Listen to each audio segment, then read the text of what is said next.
32 banyaga na iligal na nagtatrabaho sa umano'y small-scale pogo sa Parañaque ang inaresto ng mga otoridad. Bukod sa online gaming, may love scam operation din daw doon. Ngayon ang balita, si Nico Wahe. 7, 8, 9. Sinalakay ng mga tauhan ng Bureau of Immigration ang gusaling ito sa Parañaque City gabi ng Biyernes. Inaresto nila at ng National Bureau of Investigation o NBI ang 32 banyagang iligal na nagtatrabaho at nagpapatakbo ng small-scale pogo roon. 20 ay mga Chino, 11 ay Malaysian at may isang Cambodian. Hawak na sila ng NBI at pinuproseso na ang pagpapadeport at pagbablacklist sa kanila.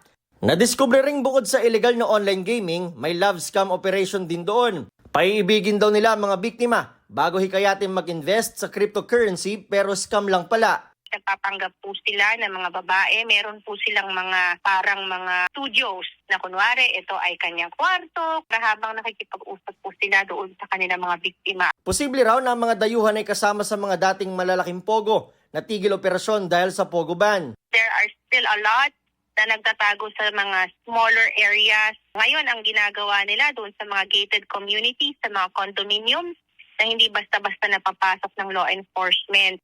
Malaki-laki pa nga raw na operasyon ang huli nila ngayon dahil may iba na nasa 10 lang ang mga pogo worker na nag-ooperate naman sa mga residential area. Ayon sa BI, marami pa silang kinakasang operasyon kaugnay sa mga small-scale pogo. Marami pa po tayong aasahan na aresto sa mga susunod na linggo tungkol dito sa mga online gaming syndicates na ito. Marami-rami po yung mga inaabangan natin na mga nagtago pa dito at hindi po sinunod ang direktiba na umalis na po ng bansa before the December 31 deadline. Sa pagsulpot ng mga small-scale pogo, pinag-aaralan na ng House Quad Committee sa pagpapatuloy ng kanilang investigasyon kung paano mapigilan ang posibleng pagbabalik nito. Kailangan natin magpasa ng batas na mapipigilan yung mga ganitong klaseng mga, let's just call this an industry na hindi naman dapat mamayagpag sa atin. Ito ang unang balita, Nico Wahe, para sa GMA Integrated News.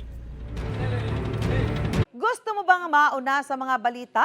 Mag-subscribe na sa GMA Integrated News sa YouTube at tumutok sa unang balita.